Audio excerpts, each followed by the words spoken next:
Thank you. As I said, I'm from Australia, from Sydney, but I guess I just wanted to begin by saying how much I've really fallen in love with India. I was just saying that a lot of things... It's an awesome country, thank you. Yeah, I mean, India is just, it's such a diverse country. There are so many different types of people, there's so many different natural wonders here that it feels like there's a whole world within one country. And I guess my passion comes from making sure I'm going. Making sure that my passion comes from making sure that when countries do use these internal resources of people and natural resources, they do it in an efficient way that makes sure that there's enough for the next generation, in a sustainable way. And so in terms of India, it's been a wonderful ride. Talking about the resources that the world comes across, I'd like to give you a brief introduction to the Internet of Things and how essentially design is going to save the world, in short. Not a big thing at all. Design these days, though, means so many things, doesn't it? From 10 years ago, design has come to mean you can design for the cars on the road, you can design, ooh, there we go. You can design for all of the systems around us, of getting one person to Sydney. I want to share a quick milestone with you, and that is that there are now more internet-enabled devices than there are people on the planet. By 2050, there'll be over 50 billion devices able to connect to the internet. And they're not all just going to look like mobile phones and laptops. They're going to start looking a lot more like your everyday things lying around the house, because these things are starting to have sensors embedded into them that allow them to not just generate data, but also listen to the data from other devices nearby so that they can make more use of the environment that they're in. And the interesting thing is that these devices are beginning to talk to one another a lot more than they're actually talking to humans. They share a lot more data between devices than they do share with people. Now, that's interesting because when the internet can link to things in the physical world, just as it can link to a web page, we start to get computers being able to organize the physical objects around us. And essentially, that's what we call the Internet of Things. Now, ideally in life, the best decisions are made when the most amount of information is available to you, right? When you can consider all of the possibilities and come up with the best idea. But that's not usually possible because the time that it would take to consider everything outweighs the possibility. It used to be a lot easier to make decisions. You lived in a cave, there were only a few things around you. You could hold everything in your head.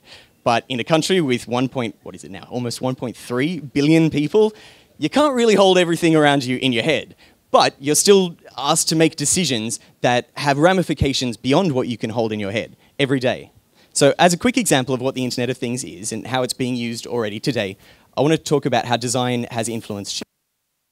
If you or I were to pack a shipping container, right, we'd pack the first one full before we started the second one. Just logical, right? But sadly, these days, a lot of containers are going half empty because the man hours that it would take to properly pack them doesn't necessarily monetarily equate to not letting them go full. So some containers now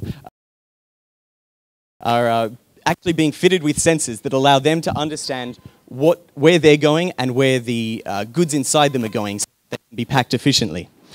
Another example I like that is starting to happen, you see it starting to happen a little bit now. You catch a bus to work, right? And 5 minutes late.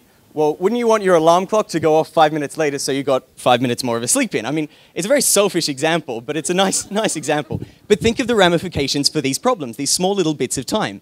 The column on the left is 1 minute taken out of every working human's day. And I'm not saying you can measure everything, by the way. The next column is wasted food per year in the West alone. The next one is avoidable traffic congestion. And that little one there, that's just Google's revenue. I mean, you know, nothing big, right? So these are obviously big problems that we have to solve, or at least ones with a lot of rewards. And one of the reasons why these problems aren't being solved is because the cost of human manpower to solve them outweighs the perceived cost of solving these problems. You know, you're not going to have one person standing there saying, "Oh, your fridge is, you know, that's getting a bit old. Do you want to eat that?" If we look at nature, nature's pretty good at allocating resources efficiently, right? I mean, you walk around, things seem to be ticking over if we don't interfere. And that's because there's this constant back and forth between all of the elements in nature. But that just doesn't happen in the built environment that we've created. Everything stands alone. So I'd like to introduce a way of thinking about our built environment, and that is that instead of thinking everything as separate little machines, think of it as one giant machine. One machine that has millions of eyes, millions of little ears everywhere, but most importantly, millions of things that we hold in our hands where decisions can happen. A machine that thinks globally, but acts very locally so that it can really produce outcomes. One of the reasons why machines are now able to do this is because previously they saw our world as one flat image, right? But now that machines are starting to be able to break it down, they're starting to understand what they see, they can start to understand the complex interactions that make up our world. Because if we believe that we can live in a world where all of the different man-made systems can't interact with one another or with the natural world around them, but we still expect them to work optimally, I really think we're kidding ourselves. This is more like the world that we live in, right? I'm sure we can all sympathize with having a lot more things in our day-to-day lives than we have the brain power to think about. Yet, I don't know about you, but for me, I'm still asked to think and come up with the best way to use one of those things at any one point in time, right? But obviously, I can't hold that in my head. So I think we need a little bit of a hand. If you look, again, just going back to nature, it communicates globally to allocate resources efficiently. You know, clouds in the Amazon end up here. If you look at humans, we communicate now globally, and we're starting to work out how to allocate resources globally. But what about the things we build? When are they going to start actually communicating efficiently? So I'd like to leave with the idea that our world is in a perpetual beta. If you ever need a business idea, just look at the things that are not connected to the internet, work out that if they connected, they'd use less waste, or they'd be better off in some way, and I'd say you've got a pretty strong future ahead of you. Thanks. Thank